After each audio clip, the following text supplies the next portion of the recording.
नमस्कार। हमारे बीकानेर में जसुसर गेट पर 13, 14, 15 सितंबर को पंचतत्व चिकित्सा का शिविर लगने जा रहा है। तो सभी को ये उत्कंठा है कि पंचतत्व चिकित्सा आखिर है क्या, कैसे चिकित्सा होगी इसमें। तो ये तो सभी को पता है कि हमारा शरीर पंचतत्व से बना है और पंचतत्व में विलीन हो जाता है, लेकिन ये बहुत कम लोगों को पता है कि पंचतत्व से शरीर हमारा चलता भी है। यानी कि जो हमारा जीवन चल रहा है ये भी पंचतत्वों के संतुलन से ही चलता है। गोस्वामी तुलसीदास जी ने भी अपनी रामायण में लिखा है, क्षितिजल पावक गगन समीरा पंच रचितीय अधम शरीरा। यानी कि 5 तत्वों के द्वारा ही चलता है। अब जैसा कि इस ब्रह्मांड में 5 तत्व है, यानी कि इस धरती पर 5 तत्व है, वैसे ही हमारे शरीर में भी 5 तत्व है। जैसे आग लग जाए तो हम किसके द्वारा उसको कंट्रोल करते हैं? पानी के द्वारा। जल से हम आग को बुझाते हैं। और अगर पानी कहीं अधिक हो जाए जमीन पर तो हम उसको मिट्टी के द्वारा रोकते हैं, है ना। और इसी तरह से मिट्टी है पृथ्वी से जुड़ी हुई, और अगर पृथ्वी में असंतुलन होता है, धरती में कहीं पे असंतुलन होता है, जमीन का कटाव ज्यादा होता है, तो हम उसको फिर पेड़ लगा के रोकते हैं। और पेड़ का संबंध है वायु से, और यानी कि वायु कंट्रोल कर रही है पृथ्वी को।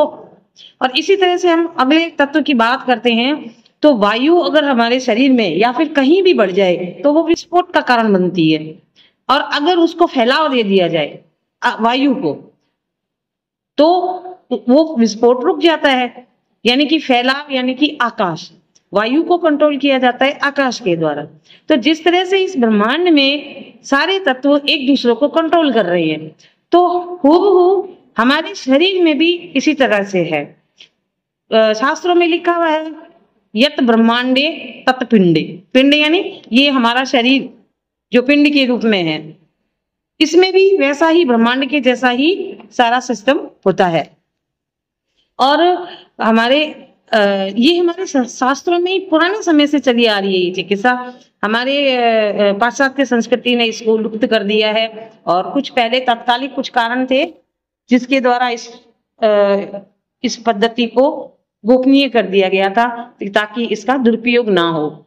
तो उसी चिकित्सा पद्धति को ढूंढ कर वापिस लाए हैं आचार्य श्री बृजमणि जी आचार्य, और वही हमें प्रेरित कर रहे हैं, इसको सिखा भी रहे हैं और इसको आगे प्रचार प्रसार करके ताकि सभी लोग इस चिकित्सा का लाभ उठा सकें। तो आप सभी आमंत्रित है इस शिविर में। और इस पंचतत्व चिकित्सा में कुछ गुणधर्म होते हैं हमारे, इन तत्वों के गुण धर्म होते हैं जिनके द्वारा ये तत्व जाने जाते हैं, पहचाने जाते हैं, और इन्हीं गुण धर्मों के द्वारा इनका इलाज होता है। यानी कि वो कंट्रोल होते हैं, दूसरे कंट्रोलर तत्व से इनका इलाज होता है।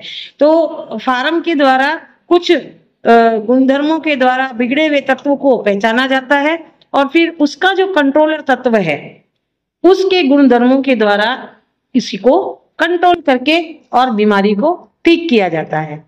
तो आप सभी आमंत्रित हैं, और सभी को जिन को भी कुछ शारीरिक पीड़ा है, चाहे वो किसी तरह की पीड़ा हो, उसका कोई परिभाषा नहीं है, क्योंकि इसमें रोग की नहीं रोगी की चिकित्सा की जाती है। तो जरूर आइएगा, अपनी पीड़ा को दूर कीजिएगा।